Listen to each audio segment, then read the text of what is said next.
Baik, selamat pagi, siang, sore, dan malam pada evaluator kami yang terhormat, Dr. Ana Agung Sagung Sawitri, Master of Public Health, dan kepada fasilitator kami yang terhormat, Dr. Lufsri Ani, Sarjana Kesehatan Masyarakat, Magister Kesehatan. Pada kesempatan kali ini, SGD kami B4 akan membawakan presentasi dengan judul Tantangan-Tantangan Etika Komunitas dalam Penerapan Upaya Pengendalian Epidemi COVID-19. Baik, operator, slide selanjutnya. Baik, di sini merupakan daftar nama-nama anggota dari SGD B4 kami. Slide selanjutnya. Ini merupakan garis besar dari bahasan yang akan kami paparkan pada presentasi kami pada kali ini. Slide selanjutnya. Baik, terima kasih Yudis untuk perkenalannya. Di sini saya izin memperkenalkan diri, nama saya Theodor Mansina Baban, 3 digit NIM terakhir saya 093. Jadi latar belakang dari student project yang kami laksanakan adalah menjelaskan mengenai etika komunitas. Jadi etika komunitas itu adalah satu dari sekian hal umum yang akan sering dihadapi oleh seorang praktisi kesehatan, terutama seorang dokter. Keberagaman latar belakang yang terdiri dari keberagaman agama, ras, suku, dan aspek lainnya membuat etika dari komunitas juga beragam. Etika yang dilaksanakan oleh para tenaga medis berubah pada saat COVID-19. Berlangsung akan tetapi kemampuan untuk beretika tetap harus diberikan dengan sebaik mungkin, walaupun membawa dilema moral dan prinsip. Jadi, apa saja rumusan masalah dan tujuan penulisan dari student project kali ini? Yang pertama, apa definisi dari etika komunitas? Kedua, bagaimana epidemiologi dari COVID-19 di Indonesia? Yang ketiga, bagaimana upaya yang dilakukan untuk mengendalikan epidemi COVID-19? Empat, apa faktor yang mempengaruhi daripada upaya pengendalian COVID-19? Lima, bagaimana tantangan etika komunitas saat pengendalian epidemi COVID-19? Tujuan dari penulisan tersebut adalah satu, dapat mengetahui definisi etika komunitas, yang kedua dapat mengetahui epidemiologi dari COVID-19 di Indonesia, yang ketiga dapat mengetahui upaya yang sudah dilakukan untuk mengendalikan epidemi COVID-19, keempat dapat mengetahui faktor yang mempengaruhi pengendalian COVID-19, dan yang kelima dapat mengetahui tantangan dari etika komunitas pada saat pengendalian epidemi COVID-19. Manfaat dari penulisan kita bagi menjadi 3, yaitu untuk masyarakat, institusi, dan mahasiswa, dan bagi penulisan student project tersebut. Bagi masyarakat, yaitu kualitas pelayanan kepada masyarakat akan meningkat dan meningkatkan hubungan saling antar percaya antara dokter dengan pasien. Bagi institusi dan mahasiswa, yaitu menambah pengetahuan serta meningkatkan pemahaman mengenai etika komunitas untuk meningkatkan kualitas praktik kedokteran di Indonesia, menambah kepustakaan serta membawa nama baik institusi, dan bagi penulisan menambah wawasan, pemahaman, dan pengetahuan dalam menjalankan praktik kedokteran, khususnya ketika menghadapi pasien dengan keberagaman latar belakang, dan melatih kemampuan menulis, berpikir kritis, dan berdiskusi. Baik, saya akan melanjutkan pada bagian bab 2, yaitu isi. Perkenalkan, nama saya Anggia Amanda Triana Devi, dengan 3 digit NIM terakhir 088. Selanjutnya, saya akan membahas bagian definisi etika komunitas. Saat terjadinya situasi yang membahayakan kesehatan banyak orang atau masyarakat, maka prinsip-prinsip etika komunitas ini penting untuk diterapkan. Situasi yang membahayakan ini contohnya seperti pandemi ataupun epidemi. Jadi apa itu etika komunitas? Jadi ethics atau etika adalah pelajaran mengenai sesuatu yang baik atau buruk dan kemudian melakukan yang baik. Di mana etika ini mencakup aturan-aturan dasar yang hal tersebut kita terapkan dalam kehidupan sehari-hari. Sedangkan komunitas adalah suatu kesatuan atau kelompok sosial beberapa orang yang berasal dari berbagai lingkungan dan latar belakang. Tetapi mereka memiliki ketertarikan dan menempati wilayah yang sama secara geografis.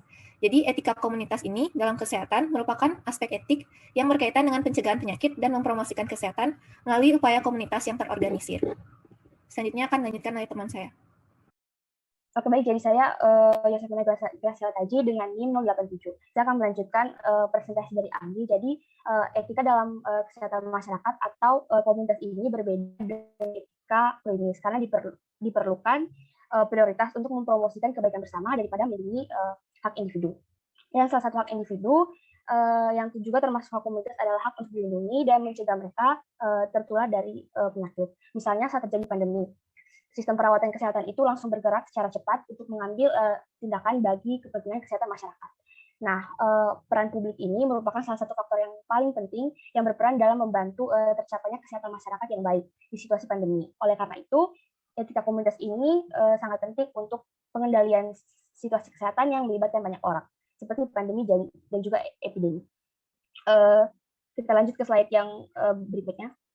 Baik, perkenalkan, nama saya Putri Yudhistira dengan 3 digit NIM terakhir 098. Di sini saya akan melanjutkan presentasi pada bagian epidemiologi COVID-19 di Indonesia. Jadi, seperti kita ketahui bersama, semenjak kasus pertama COVID-19 pertama di Indonesia, yakni tercatat pada 2 Maret 2020, sampai pada penghujung tahun 2020, kasus positif COVID-19 telah catat mencapai angka 743.198 kasus dengan rincian seperti yang tertera pada layar. Dan belum genap 1 tahun, ini berdasarkan pada kasus yang data yang tercatat pada 16 April 2021, ternyata telah tercatat kasus meningkat hingga lebih dari 2 kali lipat, yakni sebanyak 1.594.722 kasus apabila dibandingkan dengan kasus yang tercatat pada penghujung akhir tahun 2020 sebelumnya. Dengan rincian juga seperti yang tertera pada layar. Baik, slide selanjutnya. Jadi di sini digambarkan tabel grafik yang memaparkan jumlah kasus positif COVID-19 dari ke-34 provinsi yang ada di Indonesia. Seperti yang dilihat, yang diwarnai merah itu adalah menunjukkan bahwa sampai saat ini jumlah kasus positif COVID-19 itu masih terpusat pada provinsi-provinsi yang ada di Pulau Jawa. Di antaranya pada posisi pertama yakni Provinsi DKI Jakarta dengan kasus 397.088 kasus, disusul pada posisi kedua Jawa Barat dengan 265.286 kasus, lalu Jawa Tengah pada posisi ketiga dengan jumlah kasus 177.542 kasus, dan pada posisi keempat oleh Jawa Timur dengan 143.900 kasus. Sementara itu Provinsi Bali berada pada posisi ke-8 dengan jumlah kasus yakni 42.587 kasus. Baik, slide selanjutnya. Baik, saya izin untuk melanjutkan presentasinya. Sebelumnya perkenalkan, nama saya Felix dengan 3 NIM terakhir 099. Jadi mengenai grafik yang ditampilkan oleh slide tersebut itu mengenai jumlah kasus berdasarkan kelompok umur. Jadi apabila kita amati dari grafik tersebut, berdasarkan grafik tersebut itu terdapat kelompok umur yang memiliki jumlah paling banyak dalam terkonfirmasi positif dan juga yang telah sembuh, di mana itu merupakan kelompok umur 31 hingga 45 tahun dengan persentase positif sebesar 29,4% dan juga persentase sembuh sebesar 30%. Selanjutnya dibandingkan dengan kelompok umur 60 ke atas, itu dikategorikan sebagai persentase paling banyak yang dinyatakan meninggal dengan sebesar 48,2%. Apabila dibandingkan persentase antara jenis kelamin perempuan dan laki-laki, jumlah kasus perempuan itu lebih banyak dibandingkan laki-laki dengan persentase perempuan sebesar 51,1% dan sedangkan laki-laki adalah 48,9%. Baik, slide selanjutnya. Saya akan melanjutkan presentasinya. Perkenalkan, nama saya Alamanda Chandra dengan 3 digit NIM terakhir 086. Pada bab 2.3 ini akan membahas upaya pengendalian COVID-19. Jadi pada Maret 2021, Satuan Tugas Penanganan COVID-19 mengeluarkan buku pedoman pengendalian COVID-19. Upaya-upaya tersebut diantara lain 3M, 3T, dan vaksin. Jadi 3M itu sendiri terdiri dari memakai masker, menjaga jarak, dan mencuci tangan. Jadi pemakaian masker itu digunakan untuk melindungi diri sendiri dan orang lain, karena tidak dipungkiri ada penderita COVID-19 yang tidak mengalami suatu gejala apapun atau yang dinamakan sebagai asimptomatik. Maka dari itu kita bisa melindungi orang lain dengan memakai masker dan juga melindungi diri kita dari orang yang sakit. Selanjutnya, menjaga jarak. Faktanya pada saat COVID-19 ini, ketika orang berbicara atau batuk tanpa masker, percikan air liur maupun dahak dapat meluncur sejauh 2 meter. Sedangkan saat bersin tanpa masker, percikan dapat meluncur sejauh 6 meter. Jadi pada saat pemberlakuan menjaga jarak, diharapkan untuk memakai masker juga. Selanjutnya, untuk mencuci tangan, ini mencuci tangan itu harus memakai sabun dan air mengalir. Jadi mencuci tangan itu mencegah penularan COVID-19 terutama sebelum menyentuh area yang menjadi jalan masuk ke dalam tubuh, yaitu mulut, hidung, dan mata. Jadi menurut penelitian Bell, mencuci tangan selama 20 detik dapat membasmi bakteri, kuman, dan virus berbahaya. Tetapi jika tidak ada air yang tersedia, maka dapat digunakan hand sanitizer berbahan dasar alkohol minimal 60%. Selanjutnya, untuk 3T ini ada tes, telusur, dan tindak lanjut. Ini dilakukan, tes itu dilakukan seperti swab antigen, swab PCR, dan genos. Nah, tes ini dilakukan untuk mengetahui status seseorang positif COVID-19 atau tidak. Selanjutnya, telusur. Telusur merupakan kegiatan melacak orang yang terinfeksi virus dan orang yang kontak dengan orang yang terinfeksi. Jadi bukan cuma yang terinfeksi, tapi orang yang kontak erat dengan yang terinfeksi itu juga harus ditelusur. Karena dengan itu kita bisa tahu penyebaran COVID-19 itu udah sampai mana. Nah, terus kalau misalnya terkonfirmasi positif, kita bisa karantina secepat mungkin. Nah, ini yang dinamakan sebagai tindak lanjut. Jadi tindak lanjut itu adalah singkatnya adalah karantina bagi orang yang positif COVID-19 atau orang yang negatif tapi dia mengalami gejala-gejala yang mirip dengan COVID-19. Nah, ini bisa dilakukan dengan isolasi mandiri atau isolasi di rumah sakit. Selanjutnya, vaksin yang baru marak-maraknya di Indonesia yang pertama kali dilakukan pada 13 Januari 2021 kepada Presiden Indonesia Joko Widodo. Jadi vaksin ini kan produk yang dapat meningkatkan antibodi dari manusia. Nah, di Indonesia sendiri itu ditargetkan untuk pemakaian 7 jenis vaksin, yaitu Sinovac Biotech, lalu ada yang dari keluaran PT Bio Farma, selanjutnya ada AstraZeneca Oxford, ada Sinopharm, Moderna, Pfizer BioNTech, sama Novavax. Nah, tujuan dilakukannya vaksin ini diharapkan dapat mengurangi penularan COVID-19 dengan mencapai kekebalan kelompok di masyarakat, serta melindungi masyarakat dari COVID-19 agar dapat berkegiatan sosial dan ekonomi. Selanjutnya akan dilanjutkan oleh teman saya. Terima kasih. Baik, di sini saya akan sebelumnya perkenalkan saya Rina Arsati Setiawan dengan setelah menyambung materi 3M, 3T maupun vaksin, selanjutnya ada penyuluhan dan penerapan PHBS. Nah, jadi PHBS sendiri itu merupakan singkatan dari perilaku bersih dan sehat, yang berarti sebagai perilaku terkait kesehatan yang dapat dilakukan atas kesadaran sendiri sehingga nantinya dapat berpartisipasi dalam kegiatan-kegiatan kesehatan yang berlangsung di masyarakat. Nah, untuk PHBS sendiri ini merupakan salah satu opsi terbaik dalam pencegahan dan maupun pengendalian penyebaran virus COVID-19 sehingga perlu ditanamkan kepada semua lapisan masyarakat tentang pengetahuan seputar PHBS.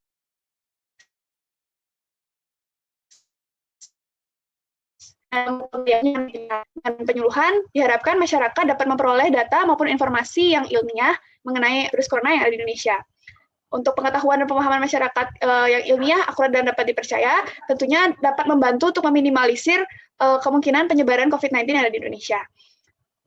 Sekaligus juga pengetahuan itu dianggap sebagai suatu domain kognitif, di mana akan berpengaruh dalam pembentukan perilaku ataupun tindakan seseorang.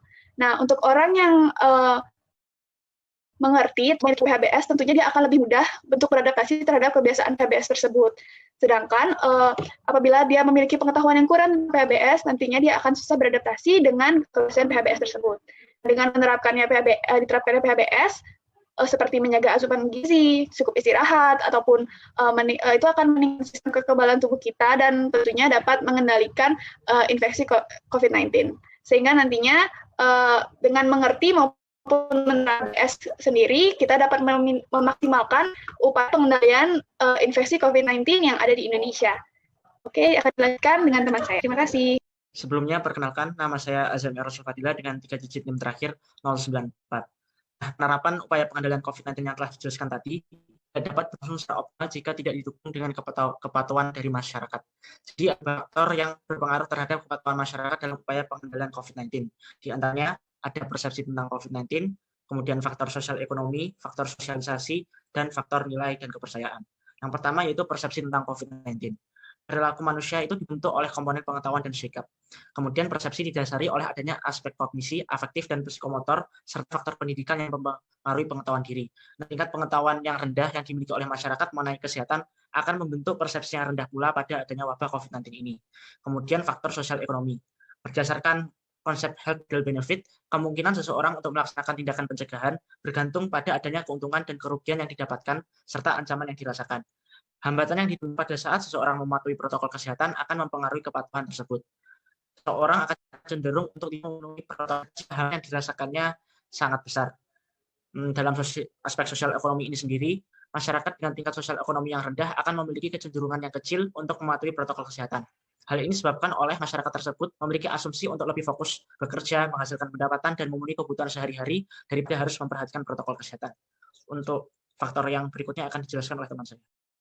Saya izin melanjutkan presentasi. Sebelumnya saya Christian Sinaga dengan 3 digit NIM terakhir 096. Jadi ada 2 lagi yaitu sosialisasi dan ada nilai dan juga kepercayaan. Nah, sosialisasi ini di dalam masyarakat penerapannya itu sangat rendah tingkat sosialisasi untuk membentuk sebuah perilaku atau kesadaran daripada masyarakat. Jadi karena rendahnya adanya misunderstanding di kalangan masyarakat sehingga masyarakat lebih percaya kepada media yang terkesan hanya membesarkan kasus ini atau COVID ini sehingga masyarakat tidak sadar dan hanya seenaknya saja. Jadi tidak ada sosialisasi yang membuat masyarakat itu sadar dan mengerti apa saja yang terjadi dan sebagainya. Nah, kemudian ada juga nilai dan kepercayaan. Nah, di dalam setiap agama itu ada sebuah pemimpin agama dan di mana umatnya daripada sebuah agama tersebut itu akan cenderung percaya kepada perkataan pemimpin agamanya, entah itu pastor atau pendeta ataupun ustazah atau siapa dan lain-lain yang merupakan pemimpin agama, sehingga di sini faktor agama itu tidak bisa diabaikan dalam upaya pengendalian COVID ini, karena orang-orang akan cenderung lebih menuruti atau lebih percaya kepada pemimpin agama mereka karena itulah yang mereka anut. Begitu sih. Lanjut. Saya izin lanjutkan. Perkenalkan, nama saya Jufri Novianto dengan 3 digit NIM terakhir 091. Nah, tantangan etika komunitas dalam pengendalian COVID-19. Jadi pemerintah Indonesia ini melakukan kebijakan batasan sosial, contohnya itu PSBB. Tujuannya ini sendiri untuk menekan penyebaran COVID-19. Namun di sisi lain, PSBB ini juga ada dampak negatifnya. Jadi banyak masyarakat itu hilang kerjaan, ada ekonomi. Jadi roda perekonomian kita itu berhenti akibat efek dari PSBB. Selain itu, di awal pandemi ini juga terjadi panic buying. Jadi panic buying ini kondisi di mana masyarakat itu membeli barang kebutuhan pokok secara berlebihan karena takut akan terjadi sesuatu yang buruk. Akibat dari hal ini, ada juga masyarakat bawah itu terkena dampaknya seperti kesulitan untuk mencari bahan-bahan kebutuhan pokok. Tidak hanya di masyarakat bawah, tapi tenaga medis itu juga merasakan. Karena masyarakat umum itu juga membeli alat pelindung diri, sehingga terjadilah kelangkaan APD. Selanjutnya akan dibahas oleh teman saya. Baik, saya izin melanjutkan. Sebelumnya perkenalkan saya Anastasia Budatrosli dengan 3 digit nomor terakhir itu 089. Jadi tantangan etika ketiga yaitu tingginya angka positif COVID-19 menyebabkan kekurangan sarana dan fasilitas pada layanan kesehatan sehingga tidak semua pasien mendapatkan sarana dan fasilitas yang sama. Dalam hal ini hak pasien untuk menerima pelayanan kesehatan secara adil terpaksa terpenuhi. Selanjutnya akan dilanjutkan oleh teman saya. Sebelumnya, perkenalkan nama saya Anet Malinda dengan 3 digit NIM terakhir 092. Saya akan memaparkan kesimpulan dari presentasi kami. Next slide. Kesimpulannya adalah etika komunitas dalam kesehatan merupakan aspek etik yang berkaitan dengan pencegahan penyakit dan mempromosikan kesehatan melalui upaya komunitas yang terorganisir. Berbeda dengan etika klinis, dalam komunitas diperlukan prioritas untuk mempromosikan kebaikan bersama daripada melindungi otonomi individu. Etika komunitas ini sangat penting untuk pengendalian situasi kesehatan yang melibatkan banyak orang, seperti pandemi COVID-19 yang terjadi pada saat ini. Jumlah kasus positif COVID-19 diperkirakan terus meningkat. Namun, angka kasus positif tahun 2021 perlahan mulai menurun jika dibandingkan dengan tahun 2020. Hal ini menunjukkan adanya upaya pengendalian yang baik. Upaya-upaya tersebut antara lain melaksanakan aksi 3M, memakai masker, menjaga jarak, dan menghindari kerumunan, serta mencuci tangan memakai sabun. Lalu pelaksanaan 3T, tes, telusur, dan tindak lanjut. Penyuluhan dan penerapan PHBS, serta vaksin yang bertujuan mengurangi penularan COVID-19 dengan mencapai kekebalan kelompok di masyarakat. Penerapan upaya pengendalian COVID-19 tidak dapat berlangsung secara optimal jika tidak didukung dengan kepatuhan masyarakat. Berbagai faktor yang berpengaruh dalam upaya pengendalian COVID-19 yaitu persepsi tentang COVID-19, sosial ekonomi, sosialisasi, nilai, dan kepercayaan. Berbagai tantangan etika juga muncul dalam menekan angka penyebaran COVID-19, seperti pemberlakuan PSBB yang bertujuan untuk menekan penyebaran COVID-19, tapi di sisi lain dapat menyebabkan perekonomian terhambat. Keterbatasan sarana dan fasilitas kesehatan juga membuat hak pasien untuk menerima pelayanan kesehatan secara adil tidak terpenuhi. Pada akhirnya, tenaga kesehatan harus mengalokasikan sumber daya medis yang terbatas terhadap banyaknya pasien COVID-19. Berikut daftar pustaka yang kami gunakan. Next slide. Baik, sekian presentasi dari kelompok SGD B4. Kami mohon maaf apabila terdapat kesalahan dan terima kasih atas perhatiannya.